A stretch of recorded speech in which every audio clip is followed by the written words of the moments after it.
Hi friends, welcome to గని internet. మనకి family digital card అంటూ డోర్ టు డోర్ సర్వే వచ్చారు కదా. దాని కొరకు మనకి ఎటువంటి ఫామ్ ఉండాలి, మన దగ్గర ఎటువంటి డాక్యుమెంట్స్ ఉండాలనేసి ఈ వీడియోలో తెలుసుకుందాం. మనం డాక్యుమెంట్స్ ఎక్కడ డౌన్లోడ్ చేసుకోవాలి, ఎలా ఫిలప్ చేయాలనేసి ఈ వీడియోలో చూసుకుందాం. మన ఛానల్ కనుక మీరు ఫస్ట్ టైం చూస్తున్నట్టయితే సబ్స్క్రైబ్ చేసుకోండి. మరిన్ని అప్డేట్స్ వస్తాయి. మనకి మీ సేవ ఉన్నది, ఆన్లైన్ ఉంది, సిఎస్సి ఉన్నది కాబట్టి ప్రతి ఏ గవర్నమెంట్ ఉన్నా కానీ మనం ఆన్లైన్ వీడియోస్ చేస్తాము, జాబ్స్ అప్డేట్ ఇస్తాము. ఓకే, ఫ్యామిలీ డిజిటల్ కార్డు అంటూ మనకి ఇలా ఫామ్ ఉంటుంది. ఈ ఫామ్ ఫిలప్ చేసుకోవాలి. ఫస్ట్ ఫిలప్ చేసుకొని ఏమేమి డాక్యుమెంట్స్ పెట్టాలనేసి ఈ వీడియోలో మనం ఇది ఎలా ఫిలప్ చేయాలని చెప్పుకున్న తర్వాత మనం డిస్క్రిప్షన్లో లింక్ ఇస్తాను మీకు. ఓకే, ఫస్ట్ అభ్యర్థి పేరు రాయాలి, అంటే మన ఫ్యామిలీ హెడ్ నేమ్ రాయాలి. తర్వాత వాళ్ళ ఫాదర్ నేమ్ రాయాలి. నెక్స్ట్ వాళ్ళ సెల్ నెంబర్ రాసుకోవాలి. నెక్స్ట్ రేషన్ కార్డు ఉన్న వాళ్ళు రేషన్ కార్డు గురించి రాయాలి. రేషన్ కార్డు లేని వాళ్ళు మైనస్ టిక్ మార్క్ పెట్టేసిండి ఇక్కడ. నెక్స్ట్ మేలా ఫీమేల్ అని రాసుకోవాలి. నెక్స్ట్ ఇక్కడ స్టడీ పర్పస్ కూడా రాయాలి. ఇక్కడ మన date of birth plus a category, ఎస్సీఆ, ఎస్టీఆ, బీసీ అనేసి దాని గురించి రాయాలి. మనకు ఆదాయం అనేది రాయాలి. మనం ఏం వర్క్ చేస్తున్నాం అనేసి ఇంకోటి రాయాలి.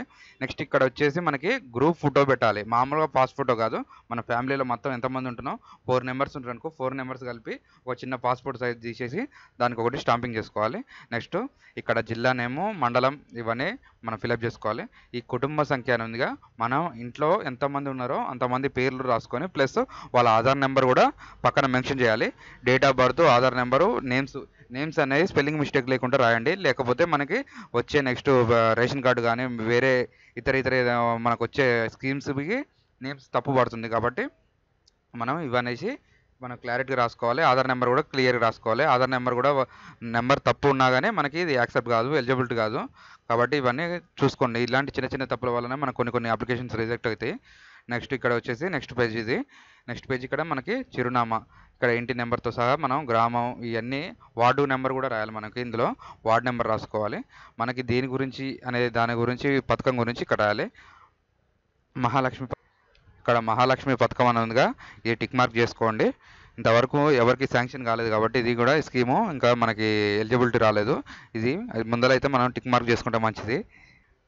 నెక్స్ట్ రైతు భరోసా అని ఉంది కదా, ఈ రైతు భరోసా కూడా మీకు ఏమన్నా వచ్చిందంటే ఇది కూడా మనకి స్కీమ్ అనేది పెట్టలేదు కాబట్టి దీన్ని కూడా ఒకసారి టిక్ మార్క్ చేసుకొని ఇవన్నీ మంచిగా స్టడీ చేసుకొని మీరు టిక్ మార్క్ చేసుకోండి. ఇందిరమ్మ మిల్లులు కూడా ఎవరికి రాలేదు, ఇవి కూడా మళ్ళీ ఒకసారి టిక్ మార్క్ చేసుకోండి. మీరు ఫస్ట్ ఇచ్చిన ప్రజా ఫామ్ ఉన్నది కదా, ఆ ఫామ్లో ఎలా ఉన్నదో ఈ ఫామ్లో కూడా అలానే ఉంది. సేమ్ అదే విధంగా మళ్ళీ టిక్కులు చేసుకొని మనం ఇచ్చేసుకుంటే సరిపోతుంది. నెక్స్ట్ ఈ గృహజ్యోతి అనేది కరెంటు బిల్లు వచ్చింది. ఇది అవసరం లేదు ఎవరికి. 200 యూనిట్లు ఎవరికి రాని వాళ్ళు ఉన్నారుగా, వాళ్ళు మాత్రం టిక్ మార్క్ చేసుకోండి. వచ్చిన వాళ్ళు అవసరం లేదు. ఇది రాని వాళ్ళ మాత్రమే ఇవన్నీ మళ్ళీ ఫిలప్ చేసుకోవాలి. ఇది ఈ పింఛన్ సంబంధించిందిగా చేయూత పథకం అనేసి, ఈ పింఛన్ కూడా కొంతమందికి ఇంకా కొత్తగా పెట్టుకునే వాళ్ళు కూడా రాసుకోవచ్చు ఇందులో. మళ్ళీ కొత్తగా పెట్టుకునే వాళ్ళు, ఏమైనా తప్పులు ఉన్న వాళ్ళు, ఇంకా నెక్స్ట్ రాని వాళ్ళు కూడా ఈ టిక్ మార్క్ అనేది చేసుకోండి. ఇది పింఛన్ సంబంధించింది ఉంది, ఇందులో గృహజ్యోతికి సంబంధించింది ఉంది, ఇందిరమ్మ మిల్లులకు సంబంధించింది ఉంది, రైతు భరోసా గురించి ఉంది, మహాలక్ష్మి పథకం అనేసి మనకి ఇవన్నీ కూడా స్కీములు మళ్ళీ మెన్షన్ చేశారు. దీని గురించి కూడా మీరు చూసుకోండి. ఓకే, మనకి 6 గ్యారెంటీలకు సంబంధించింది కూడా మనకి ఇక్కడ కూడా లోగో లాగా ఫోటో ఇచ్చారు. ఇవన్నీ కూడా మీరు అన్నీ ఒకసారి స్టడీ చేసుకొని క్లియర్గా మెన్షన్ చేసినవన్నీ నింపేసుకోండి. ఇవన్నీ మీకు ఎలిజిబిలిటీ ఉంటే చేసుకోండి. ఇది అన్నీ మనకు ఫస్ట్ ఫామ్లో ఇచ్చారు, మళ్ళీ ఈ ఫామ్లో కూడా ఇచ్చారు. మనకి ఈ డిజిటల్ కార్డు సర్వే దగ్గరకు వచ్చినప్పుడు మనకి ఈ ఫామ్స్ అనేది పెట్టుకోవాలి. దీనికి డాక్యుమెంట్స్ ఏమేమి పెట్టాలంటే మన ఆధార్ కార్డు ఒకటి పెట్టాలి, పాస్పోర్ట్ సైజ్ ఫోటో ఉంది కదా, గ్రూప్ ఫోటో ఖచ్చితంగా ఉండాల్సిందే. నెక్స్ట్ ఓట్ కార్డు పెట్టాలి, కరెంటు బిల్లు పెట్టాలి. నెక్స్ట్ మన ల్యాండ్ పాస్బుక్ ఉంటే ల్యాండ్ గురించి పెట్టాలి. నెక్స్ట్ కరెంటు బిల్లు పెట్టేసి vote card, land passbook, ration card ఉన్న వాళ్ళు మాత్రం ఖచ్చితంగా రేషన్ కార్డు పెట్టాలి. రేషన్ కార్డు లేని వాళ్ళు అక్కడ టిక్ మార్క్ చేయండి, లేకపోతే మాకు రేషన్ కార్డు లేదనేసి అక్కడ మెన్షన్ చేయండి. ఇవన్నీ ముందుగా మనం డాక్యుమెంట్స్ అన్నీ రెడీ చేసుకుంటే నెక్స్ట్ వాళ్ళు వచ్చినప్పుడు మనకి ఈజీగా ప్రాసెస్ అయిపోతుంది. ఈ ఫామ్ వచ్చేసి నేను డిస్క్రిప్షన్లో ఇస్తాను, డౌన్లోడ్ చేసుకోండి, ఈజీగా ప్రాసెస్ అయిపోతుంది. ఇవన్నీ documents already door to door survey నడుస్తున్నది. ఇక్కడ మండలం వైజ్గా మండలం పెడుతున్నారు. మండలం నుంచి గ్రామ వైజ్గా వస్తుంది.